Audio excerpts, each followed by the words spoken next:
말씀이 선포되게 하여 주옵소서. 은혜의 말씀이 선포되게 하여 주옵소서. 예수님 이름으로 기도드립니다. 아멘. 이 시간에 함께 하신 여러분들에게 하나님의 놀라운 은혜와 축복이 함께 하시기를 소망합니다. 이 시간 하나님의 말씀이 살아 역사하는 귀한 축복의 시간이 되시기를 소망합니다. 헬라에서 이래 유명한 이야기입니다. 굉장히 유명한 이야기입니다. 한 명인이 있었습니다. 그러니까 앞을 못 보는 사람이 있었습니다. 그런데 그 사람이 하루는 어두운 밤길을 걸어가야 되는 그런 상황이 있었어요. 그런 일이 있었어요. 그래서 자신은 물론 명인이라서 앞을 보지 못해서 어둡든 아무 관계없지만 다른 사람이 잘못 보고 자기와 함께 부딪힐까 싶어서 자기는 무엇을 준비하냐면 등을 준비합니다. 등을 준비해서 등에 불을 켜고 들고 가는 거예요. 그러니까 다른 사람이 그 등을 보고 자신을 피해 갈 수 있도록 그렇게 등을 들고 가는 거예요. 그런데 한참 동안 가는데 누군가 같이 부딪혀 버리는 거예요. 가만히 생각해 조금 화가 나는 거예요. 이 사람이. 자신은 명인이라서 앞을 보지 못해서 볼 수가 없지만 자기는 다른 사람을 배려해서 등불을 들고 가는데 왜 등불을 보지 못하고 등불을 통해서 자신을 보지 못하고 부딪히는 거예요. 그래서 큰 소리로 이야기하는 거예요. 당신 눈이 없느냐는 거예요. 왜 이 등불을 보고 나를 보지 못하고 부딪히냐는 거예요. 그런데 그 부딪힌 상대편이 그 명인의 손을 잡고 이렇게 이야기하는 거예요. 당신의 등불은 불이 꺼져 있습니다. 오래 저 멀리서 오는 것부터 올 때부터 불이 꺼져 있습니다. 그러니까 불이 꺼진 등불을 가지고 당신은 계속해서 걸어왔습니다. 이렇게 이야기를 하는 것이었습니다. 사랑하는 성도 여러분, 우리는요 세상을 밝히는 등불이에요. 우리 믿음의 사람들, 성도들, 하나님의 자녀들, 하나님의 백성들은 다 이 세상을 밝혀야 할 등불이에요. 등불이에요. 그래서 우리는 항상 이 세상을 밝혀야 되는 거예요. 이 세상은 어두워져 있습니다. 어두워진 이 세상을 우리는 등불로 밝혀줘야 되는 거예요. 그런데 문제는요, 우리가 등불인데 세상을 밝혀야 되는데 우리 믿음의 백성들, 많은 백성들 중에 불이 꺼진 등불을 가지고 살아가는 사람들이 너무 많다는 거예요. 불이 꺼진 등불을, 불이 붙여져 있는 등불을 가지고 살아가야 되는데 불이 켜져 있는 그 등불을 가지고 세상을 밝혀야 되는데 그렇지 못한 사람들이 너무나 많다는 거예요. 나는 하나님의 자녀고 하나님의 백성이고 저 천국을 향해서 달려가는 믿음의 백성이라면서도 불이 꺼진 등불을 가지고 살아가는 사람들이 너무너무 많다는 거예요. 믿는다 하면서 하나님의 자녀라면서 세상의 목적을 두고 세상의 부귀영화를 위해서 세상의 어떤 욕심을 위해서 세상 사람들과 똑같은 모습으로 살아가는 사람들이 너무너무 많다는 거예요.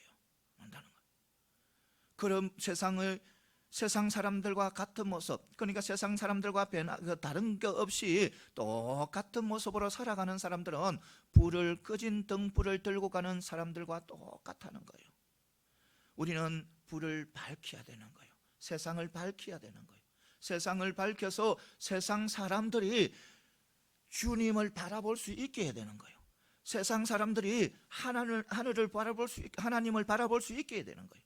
저 천국을 바라볼 수 있게 해야 되는 거예요. 우리는 세상을 밝혀서 세상의 불빛을 비추어서, 그러면 우리는 세상의 불빛을 비추려면 우리는 그러니까 등에 불이 켜진 그 등불을 가지고 걸어가기 위해서는 어떻게 가요?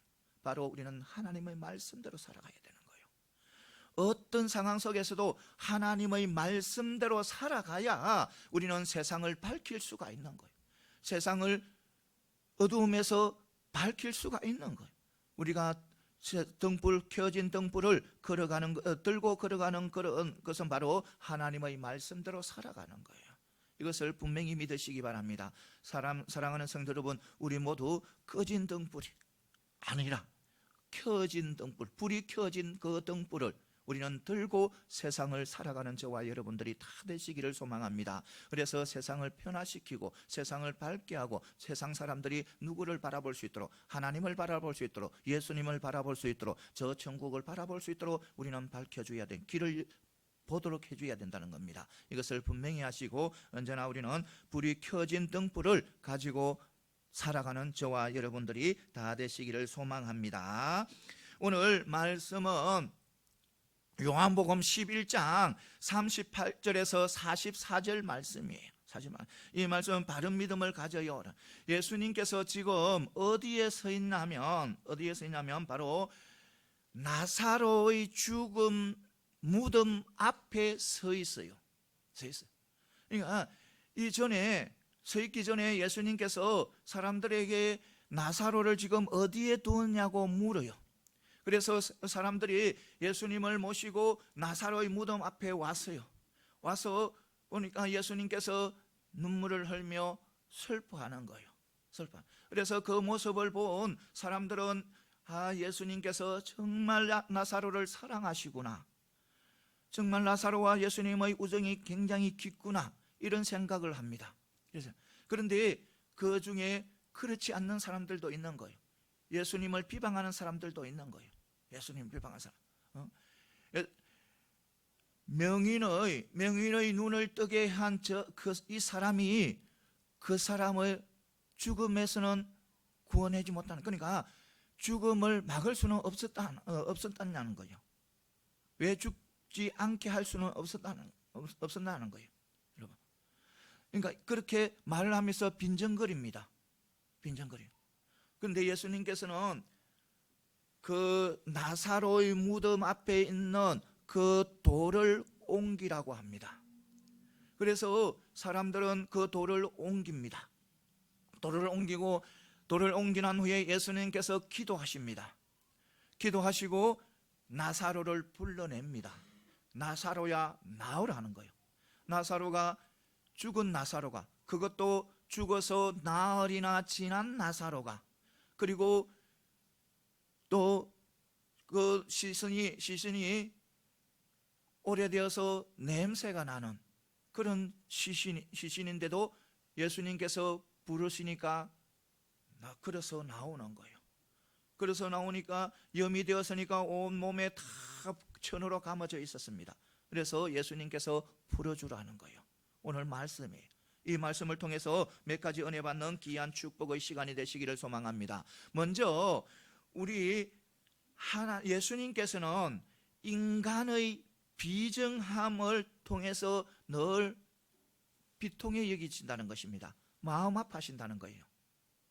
그러니까 인간의 그 비정한 마음 때문에 우리 예수님께서는 늘 애통해 여기시고 비통해 여기시는 거예요. 오늘 38절에 보면 유대인 몇 명이 예수님의 비방해요. 예수님께서는 그 무덤 앞에서 눈물을 흘리고 있습니다. 눈물을 흘리고 있는데 그 많은 주위의 사람들은 예수님께서는 나사로를 너무너무 사랑하구나, 그래서 눈물을 흘리시구나, 이런 마음을 가지고 있는데 몇몇 사람은 그렇지 않는 거예요. 몇몇 사람들은 예수님을 이렇게 비판하는 거예요. 비판하고 비꼬는 그런 말을 하는 거예요. 어떤 말을 하냐면 맹인의 눈을 뜨게 한 이 사람이 그 사람은 죽지 않게 할 수 없었더냐고 이렇게 말을 하고 빈정거리는 거예요. 여러분, 이들은 나사로를 그 사람이라고 불렀습니다. 이 사람도 예수님에 대해서 빈정거리는 사람들, 나사로를 그 사람이, 그러니까 이 사람들은 나사로의 친척도 아니고 또 나사로를 그러니까 죽은 장례식에 그 위로하게 온 사람들도 아니다는 겁니다.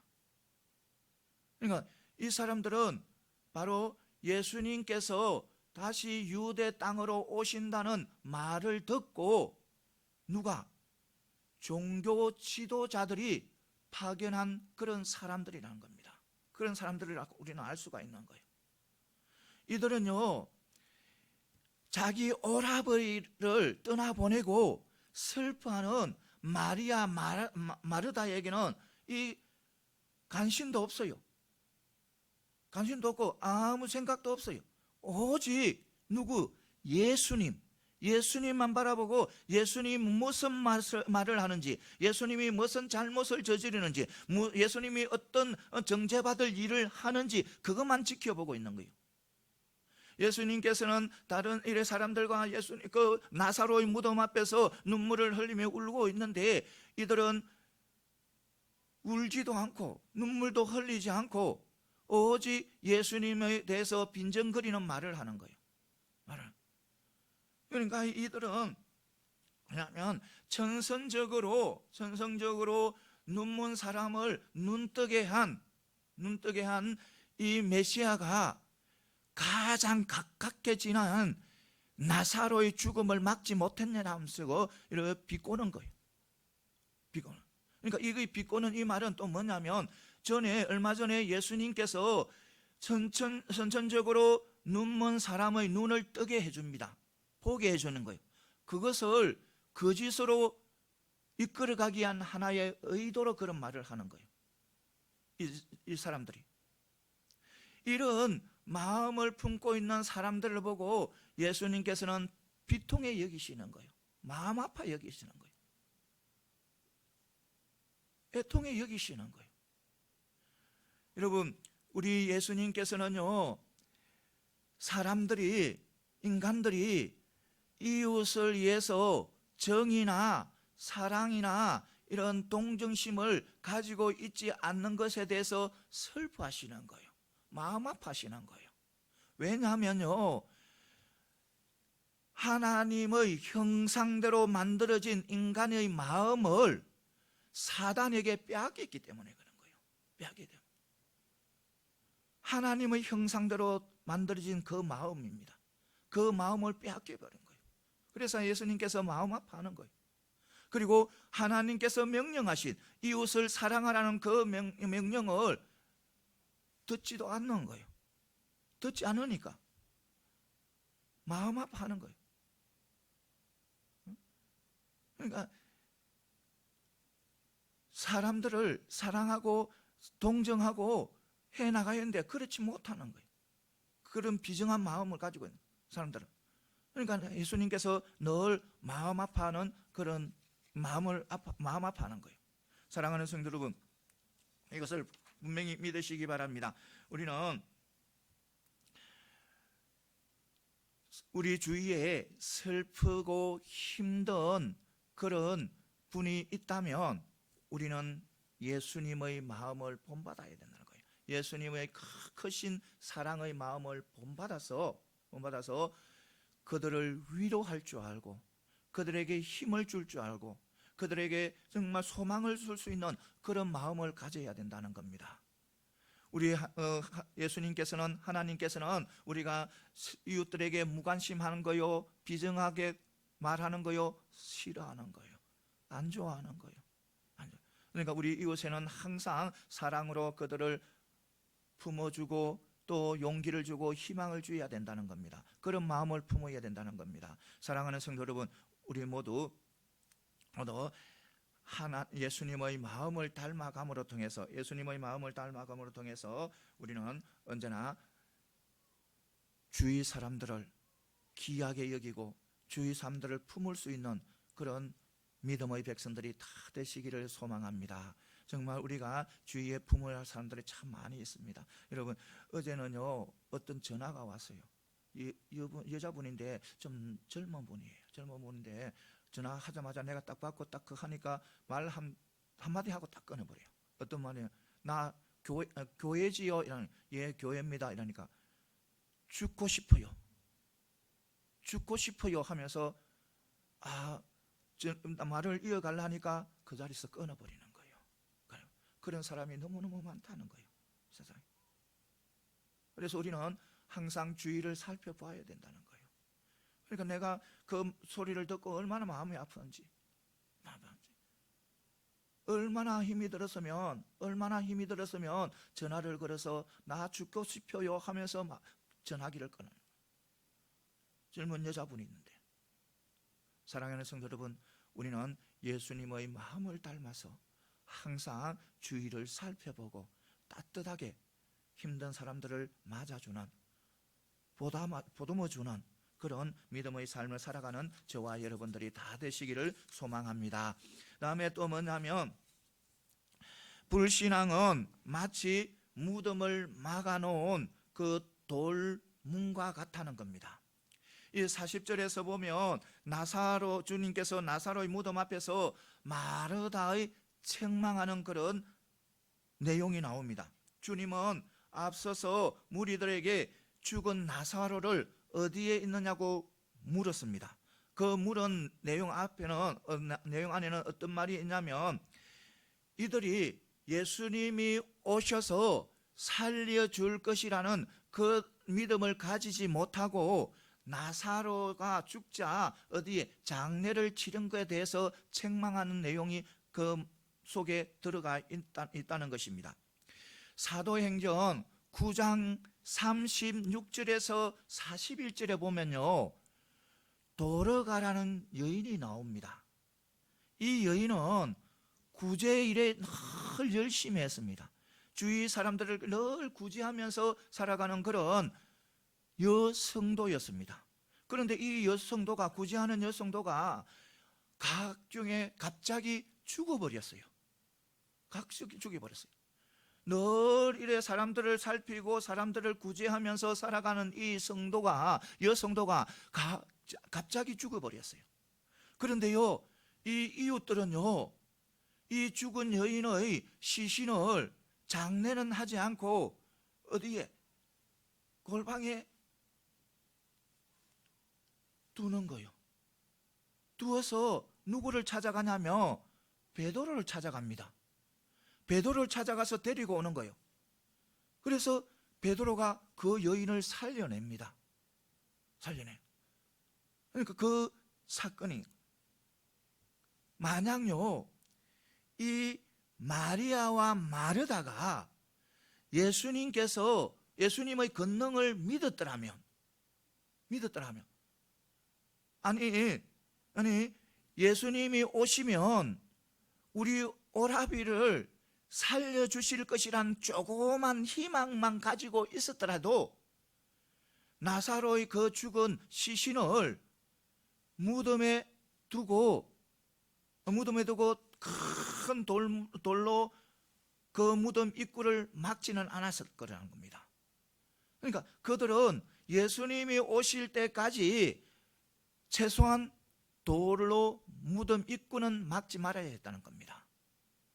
여러분, 이스라엘의 무덤은 수직으로 판 무덤이 있는가 하면 수평으로 판 무덤이 있어요.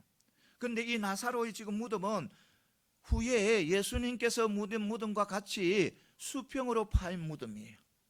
그 수평으로 파인 무덤은 뭐냐면 선반이 있습니다.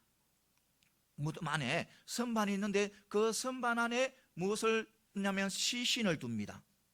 시신을 두고요, 그 무덤 앞에 여러 성인들이 밀고 힘을 다해서 옮길 수 있는 큰 돌을 무덤 앞에 막아버립니다. 그러니까 문을 만들어버린 거죠. 그런데 오늘 예수님께서 그 돌을 옮기랍니다. 이 돌은요, 마르다와 마리아 그리고 주위에 있는 사람들의 불신앙을 상징하는 거예요. 그런데요, 옮기라니까요, 마르다가 무슨 말이냐면요, 아니면 주여 무슨 말을 하십니까? 우리 오라버니가요 돌아가셔서요 날이나 지났습니다. 그래서요 우리 오라비의 시신이 부패하기 시작해서 냄새가 납니다. 이렇게 이야기하는 거예요. 그러니까 예수님께서 마르다를 책망합니다. 너가 나를 믿으면 하늘의 영광을 보리라고 보리라는 것을 모르느냐는 거예요. 사실요, 이 마르다는요, 예수님이 마을로 들어올 때 가장 먼저 뛰어나가서 예수님을 맞이하고 고백을 했던 사람입니다. 어떤 고백을 했냐면, 이 마르다가 예수님께서는 부활을 시키시고 생명을 주시는 주라고 고백을 했어요. 그리고요, 또 믿을 것이라고 또 약속도 하셨어요. 그런 마르다입니다. 그런데 지금요, 이 예수님 자기 오라버니, 그러니까 자기 오라버님 나사로의 무덤 앞에서 예수님의 권능을 의심하고 믿지 못하는 거예요. 이처럼 사람의 불신앙은요, 변하기가 그만큼 어렵다는 거예요. 조금 전에 믿는다고 해놓고 지금 조금 후에 믿지 못하니까 그만큼 불신앙의 사람의 마음을 변하게 시키기는 어렵다. 그러니까 우리가 전도하는 거 정말 어렵다는 거예요. 안 믿는 사람을 전도하는 거 정말 어려운 일이에요. 통계적으로 보면 한 사람을 마음을 바꾸기 위해서는 최소한 18분을 만나고 18분을 예수님을 전해야 마음을 연다는 거예요. 그래서 그만큼 전도하기, 그러니까 불신앙은 그만큼 변화시키기가 힘들다는 거예요. 그러니까 이 불신앙은 뭐와 같느냐면 무덤의 입구를 막고 있는 그 큰 돌과 바위와 똑같다는 거예요. 그러니까 하나님의 은혜를 알고, 말씀에도 하나님의 은혜를 알고 듣고 알면서 믿지 못하는 것은 그런 돌과 같은 강팍한 마음으로 표현하는 거예요. 그러니까 불신앙은 강팍한 마음이라는 거예요. 강팍한 마음. 그러니까 이 강팍한 마음 때문에, 이 불신앙 때문에 출애굽 1세대가 그러니까 출애굽 1세대의 이스라엘 백성들이 어디에서? 광야에서 다 죽어요. 하나님의 진노에 의해서. 그러니까 불신앙으로 다 죽게 되는 거예요. 그러니까 누구만이? 여호수아와 갈렙만이 출애굽의 제2세대를 데리고 가나안 땅에 들어가는 거예요. 1세대는 불신앙 때문에, 강팍한 마음 때문에 광야에서 다 죽어버려요. 그리고 이 불신앙 강팍한 마음 때문에 북이스라엘, 남유다 이 둘 다 어디에? 아수르와 또 바벨론을 각각 망해버려요. 바로 불신앙 때문에, 바로 강팍한 마음 때문에. 또요, 강팍한 마음 때문에 하나님께서 보내주신 예수 그리스도를 알아보지 못하고 십자가에 내어주는 그런 엄청난 잘못을 저지르는 거예요. 이처럼 강팍한 마음은 좋지 못한 그런 방향으로 간다는 겁니다. 이것을 우리는 분명히 아시고 우리는 항상 강팍한 마음을 드러내야 된다는 거예요. 예수님께서 그 돌을 옮기라 한 것처럼 우리의 마음을 가로막고 있는, 우리의 마음의 문을 막고 있는 그 돌을, 그러니까 그 불신앙을, 그 강팍함을 우리는 드러내야 된다는 겁니다. 제거해야 된다는 겁니다. 이것을 반드시 믿으시고, 여러분 어떤 상황 속에서도 우리의 마음을 가로막고 있는 그 불신앙을 제거하는 저와 여러분들이 다 되시기를 소망합니다. 그 강팍한 마음을 제거하는 저와 여러분들이 다 되어서 정말 온전한 바른 믿음을 가지고 하나님 앞에 귀하게 쓰임받는 그런 믿음의 백성들이 다 되시기를 소망합니다.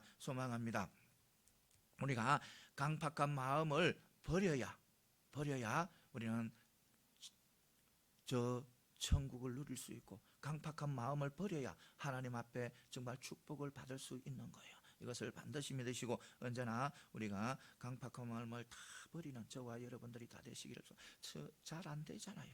우리 인간이 죄인이기 때문에 잘 안 돼요. 잘 안 되지만 또 노력하고 또 노력하고 또 노력하고 우리가 하나님 앞에 서는 그날까지 우리는 계속해서 노력해. 포기하면 안 되는 거예요. 그러니까 믿음을 놓쳐버리면 안 되는 거예요. 힘들더라도 또다시 하나님 잘못했습니다, 다시 강팍한 마음 버리겠습니다, 그렇게 해서 계속해서 노력해서 나가야 된다는 거예요. 그리고 그렇게 계속해서 나아갈 때 하나님 앞에 서는 그날에는 우리는 하나님께서 인정해 주시는 의인, 정말 하나님께서 인정해 주는 거룩한 사람으로서 저 천국에 들어간다는 겁니다. 이것을 반드시 믿으시고 우리 정말 힘들지만 우리는 강팍한 마음은 반드시, 불신앙은 반드시 버리는 저와 여러분들이 다 되시기를 소망합니다. 그 다음에 또 뭐냐면 주님처럼 강구할 때 우리는 하나님의 능력을 경험한다는 거예요. 하나님의, 오늘 보면 41절 42절에 보면 이 예수님께서 나사로의 무덤 앞에서 기도하는 내용이 나옵니다. 기도는, 그러니까 예수님께서는 지금 공생애에서 최후의 표적과 최고의 기적을 일으키시려고 해요. 이렇게. 그러니까 나흘이나 죽어서 나흘이나 된 이 나사로를 부활시키는 이 기적 능력은 예수님께서 하나님께 기도함으로 이루어졌다는 거예요. 그러니까 예수님께서 나사로를 살렸잖아요. 살리는데 그 능력은 어떻게 나타났다? 주님께서 하나님 앞에 기도함으로 통해서, 하나님이 주심으로 통해서 살아났다는 거예요. 일어났다는 거예요. 이것을 분명히 믿고 나가는 저와 여러분들이 다 되시기를 소망합니다. 왜요? 우리는 언제나 하나님, 그러니까 예수님께서는 늘 하나님 앞에 기도하면서 모든 것을 또 실천해 가고 해 나갔다는 겁니다. 그래서 우리는 예수님의 기도를 본받아야 된다는 겁니다. 자세를 본받았고 그 내용을 본받아야 된다는 겁니다. 그럴 때 우리는 하나님의 능력을 경험해야 되는 거예요. 그러면 우리 주님께서는 하나님께 어떻게 기도하셨냐? 바로 첫 번째는 겸손하게 기도했다는 거예요. 예수님께서 하나님 앞에 겸손하게 기도했다는 거예요. 하늘 높이 우러러 보고 기도했다잖아요. 이것은 바로 하나님 앞에 겸손을 나타내는 거예요. 하늘을 보고 우러러 보고 기도했다는 것은 바로 겸손을 나타내는 거예요. 그러니까 예수님께서 죽은 지 나흘이나 되는 이 나사로의 이 기적은 예수님께서 일으키셨지만 그 기적을 일으키신 능력은 누구에게서 왔다? 하나님께로부터 왔다는 것을 드러내주는 거예요. 하늘을 우러러보고 기도했다는 거는. 그러니까 예수님께서는 자기 자신을 내려놓고 누구를? 하나님 중심으로 기도한 것에 대해서 하나님께서 응답하셨다는 거예요. 분명히 믿으시기 바랍니다. 우리는 언제나 겸손히 정말 내 자신을 내려놓고 하나님 중심으로 모든 것을 기도하고 나아갈 때 하나님께서는 응답해 주십니다. 겸손한 기도를 하나님께서 들어주시는 거예요. 교만한 기도요, 하나님 응답하지 않아요.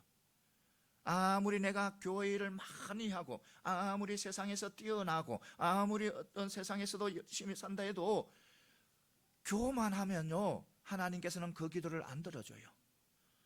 내가 아무리 보잘것없고 아무리 죄인이라도 내가 겸손할 때 하나님께서는 들어주시는 거예요. 그 응답해 주시는 거예요. 여러분 바리새인 보시기 바랍니다. 바리새인요, 얼마나 그 해당에서 열심히 봉사해요.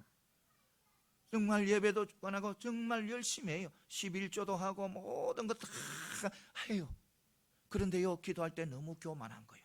하나님, 나 이것 해요. 하나님, 나 저것 해요. 하나님, 나 저 죄인 세리와는 달라요. 이런 식으로 교만하게 기도하니까 하나님께서 안 들어주시는 거예요. 기도 안 받아주는 거예요. 아무리 열심히 자기 자신이 하나님을 섬긴다고 막 그래도 교만한 자에게는 하나님께서는 절대로 응답하지 않는다는 겁니다. 오직 하나님, 나는 하나님 은혜 없이는 아무것도 할 수 없어요. 정말 하나님의 은혜 없이는 나는 아무것도 할 수 없어요. 하나님의 은혜, 겸손하게 하나님의 은혜만 구하는 믿음의 백성에게는 하나님이 응답하신다는 겁니다. 세리 보시기 바랍니다. 세리 얼굴도 들지 못해요. 하나님 앞에 얼굴도 들지 못해요. 하나님 은혜 없이는 내가 살 수 없어요. 나는 죄인입니다. 하나님 앞에 얼굴도 들 수 없어요. 나는 하나님의 은혜만 구합니다. 그러니까 하나님께서는 그 죄인 세리의 기도를 들어주시는 거예요. 이것처럼 우리 하나님은요, 겸손한 사람의 기도를 들어주시지 교만한 사람의 기도는 절대로 들어주시지 않는다는 겁니다. 이것을 반드시 믿으시고 언제나 우리는 겸손 또 겸손 또 겸손의 삶을 살고 또 겸손으로 기도함으로 통해서 우리 하나님께서 주시는 많은 것을 다 받아 누리는 저와 여러분들이 다 되시기를 소망합니다. 그리고 또 번째는 뭐냐면요, 우리 예수님께서는요 확신을 가지고 기도하는 거예요. 확신을 가지고 아버지께서 내 말을 들어주신 것을 감사합니다, 이렇게 이야기하는, 들어주신 것을 확신이네, 확신. 그러니까 예수님께서, 하나님께서 자신의 기도를 들어주셨다는 것을 확실히 믿고 기도하는 거예요. 우리도 마찬가지. 우리가 기도하는 거 있지요, 확실히 믿고 기도해야 된다는 겁니다. 하나님께서 분명히 하나님께서 나의 기도를 들어주신다는 거. 언제? 내 때가 아니고 나에게 가장 합당한 때, 나에게 가장 좋은 때, 그때가 바로 하나님의 때라는 겁니다. 하나님의 때에 반드시 나의 기도를 들어주신다는 거예요. 그것을 믿고 기도해야 된다는 거예요. 조금이라도 의심을 가지고 기도하면 하나님께서는 안 들어주시는 거예요. 이거 분명히 믿으시기 바랍니다. 어떤 상황 속에서도 조금이라도 의심을 가지고 하나님 앞에 간구하면 하나님은 안 들어주셔요. 야고보서에서 분명히 말했어요. 의심을 가지고 기도하면 얻지 못한다는 거. 그러니까 조그만 것이라도 절대로 의심하지 마시기 바랍니다. 의심하지 마시고 확신을 가지고 여러분 기도하시기 바랍니다. 여러분들의 문제 하나하나 다 하나님께 확신을 가지고 맡기고 기도하게 되면 하나님께서는 반드시 누구의 때? 하나님의 때, 나에게 가장 좋은 때, 하나님의 때, 그때에 응답을 해주신다는 것을 분명히 믿으시고 늘 이래 확신을 가지고 기도하는 저와 여러분들이 다 되시기를 소망합니다. 그 다음에는 또 뭐냐면 예수님께서는 감사함으로 기도한 거예요. 감사함으로 주신 것을 그러니까 감사는요 너무너무 귀한 거예요. 너무너무 귀한 거예요. 감사는요 성경에서도요 감사로 제사를 드리면 하나님을 기쁘게 하신다고 하셨어요. 감사로 제사를 드리면요 하나님께 기쁘게, 우리가 감사로 예배를 드리면요 하나님께서 기뻐하신다고요. 그리고 하나님께서는 그 환난 속에서 구해 주신다고 하셨어요. 그래서 그만큼 감사는 중요하다는 겁니다. 감사는 귀하다는 거예요. 그래서 우리는 언제나 어떤 상황 속에서도 하나님께서 나에게 주신 것을 감사하면서 우리는 기도해야 된다는 겁니다. 어떤 지금 어려운 상황에서도 지금까지 지켜주시고 보호해 주시고 인도해 주신 그 하나님, 나와 동행하신 그 하나님께 감사함으로 기도할 때 하나님께서는 응답해 주신다는 거예요. 그리고 분명히 아시기 바랍니다. 우리 성도들에게 주어지는 어떤 일이든 무슨 일이든, 아무리 나에게 해가 되는 일이든 아무리 내게 좋은 일이든 그 속에는 감사거리가 있는가 하면 불평거리가 있어요. 분명해요. 그거는 감사거리가 있는가 하면 불평거리가 있는 거예요. 그러니까 동전이 앞뒤가 있듯이 나에게 다가오는 어떤 문제든지 거기에는 감사거리가 있고 불평거리가 있는 거예요. 그러면 우리는 믿음의 백성들은 어떤 상황에서도 불평해서는 안 되는 거예요. 어떤 상황에서도 우리는 감사의 삶을 살아가야 된다. 우리가 어떤 삶에서도 감사의 삶을 살기 위해서는 감사거리를 찾아야 된다는 겁니다. 그 속에는 반드시 감사거리가 있다는 겁니다. 감사거리가 있을 때 그 감사거리를 찾아서 기도할 때 우리 하나님께서는 응답해 주시고 들어주신다는 거예요. 이거 분명히 믿으시기 바랍니다. 우리는 우리 믿음의 백성들을 하나님께서 항상 기뻐하고 쉬지 말고 범사에 감사를 했잖아요. 범사에 감사, 모든 것에 감사. 왜냐하면 모든 것에 감사할 수 있으니까. 왜? 모든 것에 감사거리가 있으니까. 나를 아무리 힘들게 한 사람에게도 내가 보면, 잘 보면 하나님께서는 그 사람을 통해서 내가 감사하도록 해놓은 거 있어요. 그것을 찾으면 되는 거예요. 그런데 찾지 못하고 인간적인 생각으로 내가 불평하고 원망하고 나가면 하나님께서 응답해 주시지 않아요. 이것을 분명히 믿으시기 바랍니다. 어떤 상황에서도 우리는 감사죄를 찾고 감사죄를 찾아서 감사의 삶을 살고 감사의 기도를 올려드려서 하나님께서 내려주는 많은 것을 다 받아 누리는 저와 여러분들이 다 되시기를 소망합니다. 그 다음에 또 예수님께서는 어떤 기도를 하셨느냐 하면요, 타인의 유익을 위해서, 타인의 유익에 의해서 기도하신 거예요. 내가 이 말씀을 하고선, 이 말씀 둘러선 무리들을 위해서, 그리고 아버지께서 나를 보내신 것을 그들에게 믿게 하기 위해서 기도를 한다는 거예요. 여러분, 예수님께서 기도하신 목적이 뭐예요? 왜 기도하셨는가요? 나사로 죽은 무덤 앞에서 왜 예수님께서 기도하셨는가요? 목적이 뭐냐면 나사로를 살리기 위해서 아닙니까? 목적은 나사로를 살리기 위해서. 그러면 나사로를 살릴 목적이 뭐냐는 거예요. 왜 나사로를 살렸나는 거예요. 나사로.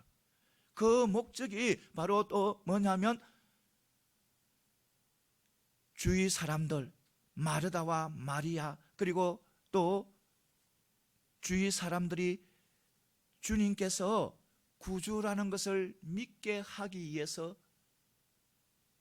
나사로를 살린 거예요.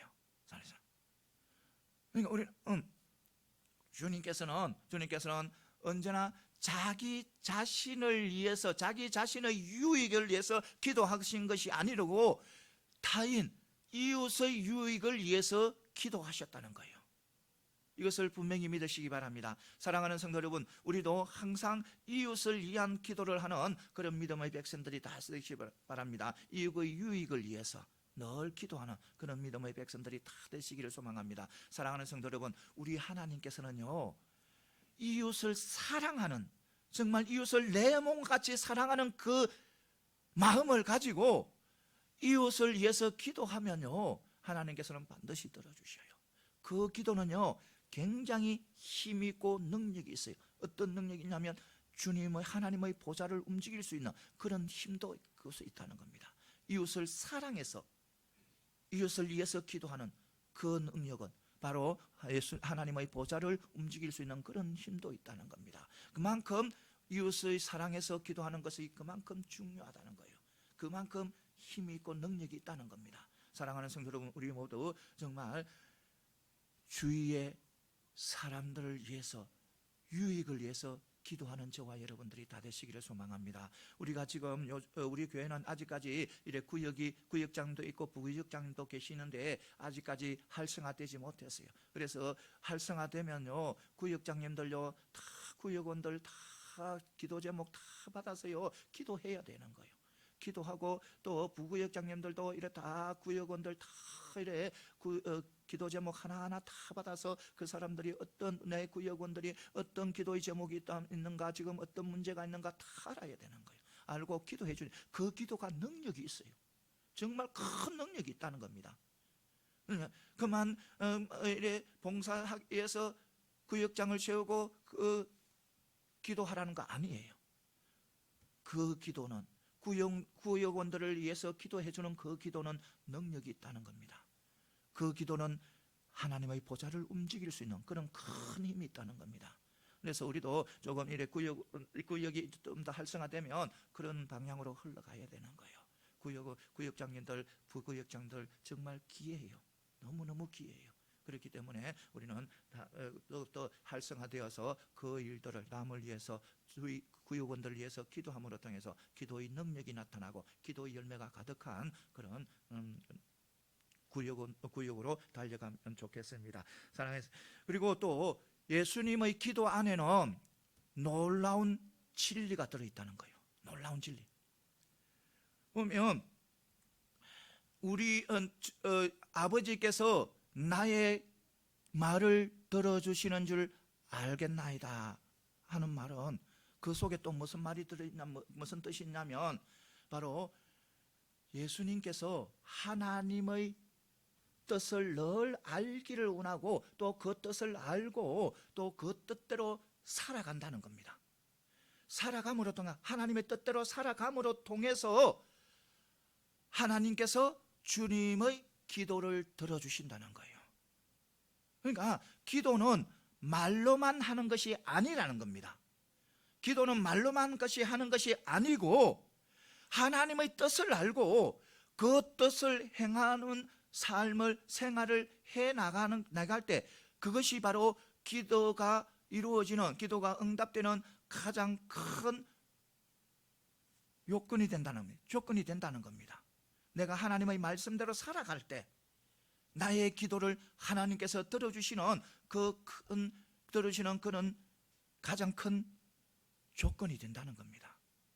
이것을 반드시 믿으시기 바랍니다. 그래서 우리는 어떤 상황 속에서도 하나님의 말씀대로 하나님의 뜻을 알고 또 그 뜻대로 살아감으로 통해서 우리가 또 하나님께서 내려주는 그 은혜 또 그 축복을 또 우리의 기도 응답을 다 받는 그런 믿음의 백성들이 다 되시기를 소망합니다. 그다음에 마지막으로 뭐냐면 우리 주님은요 마지막 때에 우리를, 그러니까 예수님께서 재림에 오셔서 마지막 때에 우리를 사망의 권세에서 건져내 주신다는 거예요. 건져내.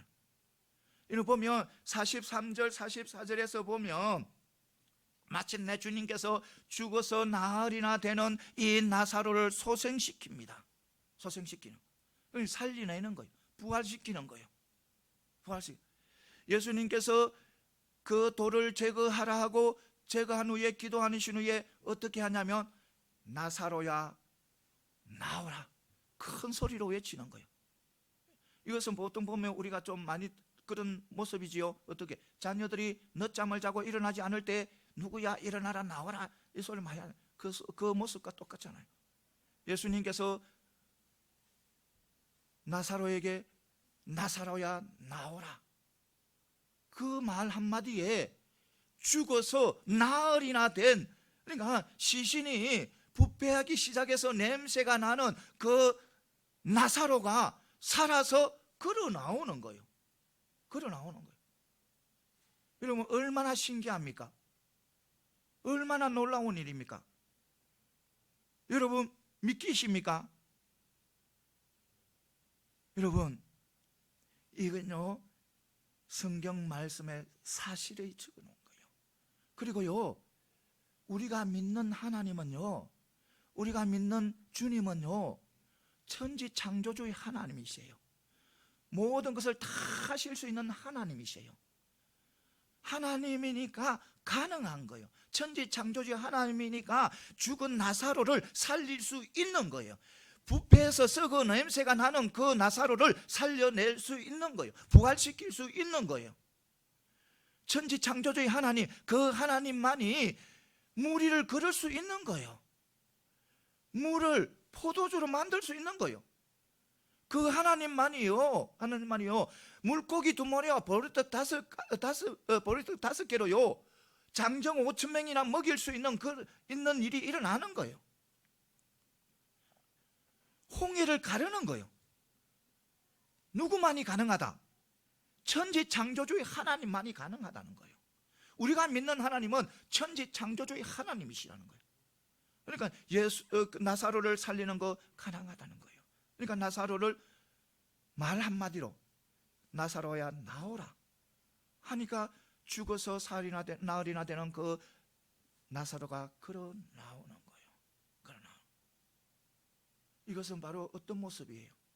하나님께서 천지를 창조하시고 하나님께서 천지를 통제하시는 그 모습이잖아요. 그 모습, 통제하는 그 모습이잖아요. 얼마나 이 나사로가 기쁘겠습니까? 얼마나 기쁘겠습니까? 죽음에서 다시 살아났으니까 얼마나 기쁘겠어요? 얼마나 자유롭겠어요?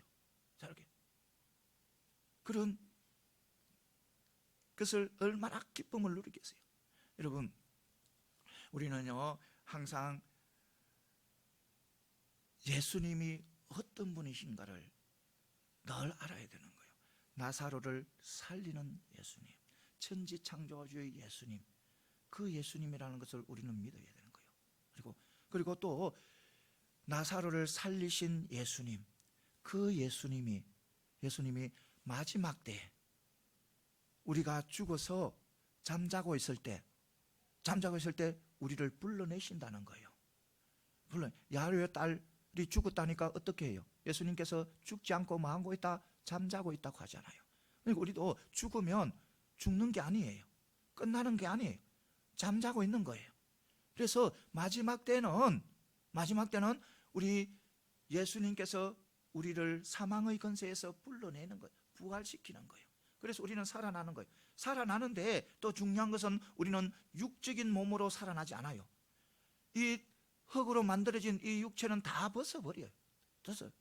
육체적인 흙으로 만든 이 육체를 입고는요 천국에 못 들어가요. 왜냐하면 죄로 가득 차 있기 때문에 못 들어가요. 그래서 예수님께서 우리를 부르실 때 우리는 신령한 몸, 그러니까 부활체로 우리는 살아난다는 거예요. 그 부활체는요, 신령한 몸은요 죽음을 맛보지 않는 몸이에요. 이제부터는 죽음을 맛보지 않는 몸으로 우리는 부활하게 된다는 겁니다.